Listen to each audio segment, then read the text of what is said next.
Part 17, The Threefold Faith. Thus further, spake Arjuna, unto Krishna, the blessed Lord, saying, What is the condition and state of those men who casteth aside the authority of the sacred writings, yet who still retain their faith and worship? Are they under the control of the sattvas, the rajas, or the tamas gunas? Tell me thus, O blessed Krishna, my Lord, I pray thee. Krishna, the faith of man is of a threefold kind. 3 forms of manifestations hath it, according to the nature, character and disposition of the man. Named after the gunas are these 3 forms, namely Sattvaki, Rajasi and Tamasi, or in other words, the pure, the desire-colored and the dark. Hearest thou what these are, O Prince? The faith of each man is a reflection of that man's character or nature. That in which each hath faith, is the essence of that man himself. Each man's God, his conception of deity, is himself at his best, magnified to infinity. Likewise,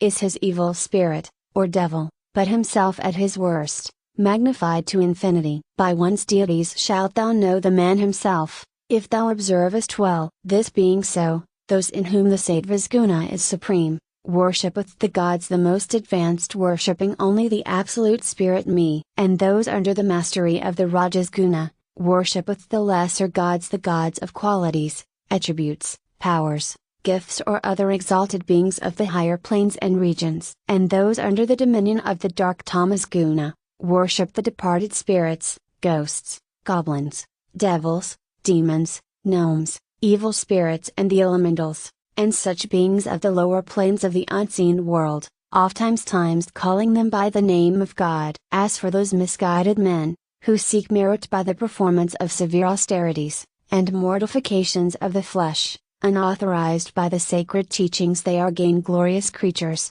overcome with pride, self-righteousness and hypocrisy, and are urged on by desire and passion for reward and praise. These men torture the fair body, and torment the parts and principles of the same, thus disturbing the soul which resideth within, and even me who am within the soul in its inner chamber. Such are demoniacal, in their infernal resolves and wrongful practices. Know thus also, Arjuna, that there be 3 kinds of food which are dear to all mankind. Also are, worship, zeal, and charity threefold. Hearken thou to their distinctions. The food that is most agreeable to those in whom the sattvas guna is predominant, is that conducive to long life, power and strength, and which prevents sickness, and renders one happy and contented. Such food is pleasing to the taste, nourishing, substantial, and gratifying to the hunger. Too bitter it is not, neither is it too sour, too salt, too hot, too pungent, too astringent, nor too burning. Those of the rajas guna nature,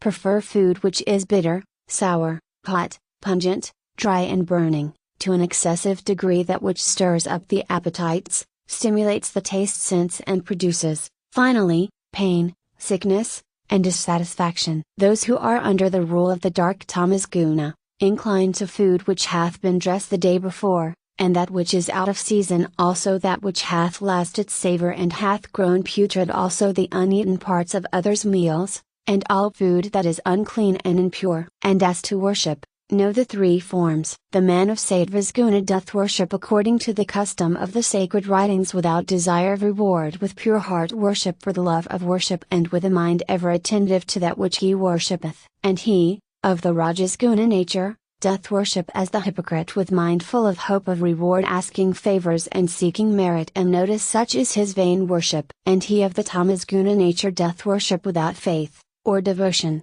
or thought, or reverence, and without spirit. Such is his so-called worship, which is not worship at all, but which is merely a form of habit and custom, and stupid, sheep-like following of customary motions and forms. Respect for the heavenly beings, the holy men, the learned men, masters, together with chastity, rectitude, the worship of God, and harmlessness, these constitute what is known as bodily zeal. Gentleness, justice, kindness, soft speech, and performance of duty, these are what is known as the zeal of speech. Mental content, mildness of temper, devotion, control over passions, purity of soul, these are what are known as mental zeal. This threefold zeal, which is performed by man who longeth not for reward or fruit of action, but who are stirred and warmed by true faith, this belongeth to the Sattvas guna. But the zeal which springeth from hypocrisy and is built upon hope of reward, the reputation of piety and sanctity, honor and good name, that which is uncertain and not constant, that belongeth to Rajas guna. And the zeal which is manifested by the foolish and stupid,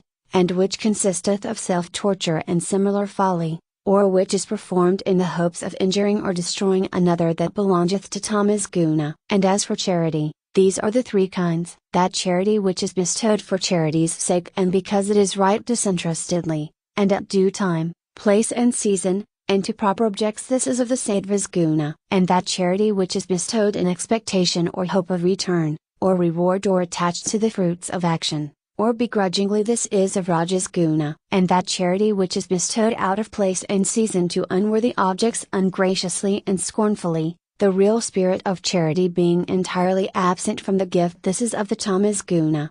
Aum Tat Sat, this is the threefold designation of the Absolute. By the Absolute, in the beginning were appointed the teachers, the sacred teachings and religion. Hence before the ceremonies, sacrifices, rites, and religious teachings, cometh the pronouncing of the sacred syllable, Aum. And before the performance of the rites of sacrifice and the ceremonies, almsgiving, austerities, zeal and worship, of those who seek immortality, comes the pronouncing of the word Atat.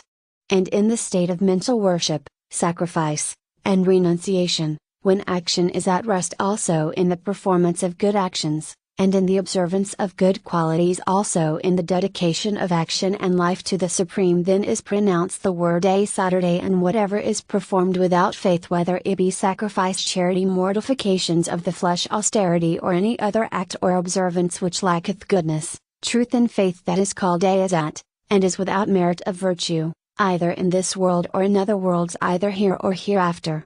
Thus endeth part 17 of the Bhagavad Gita, which is called the Threefold Faith.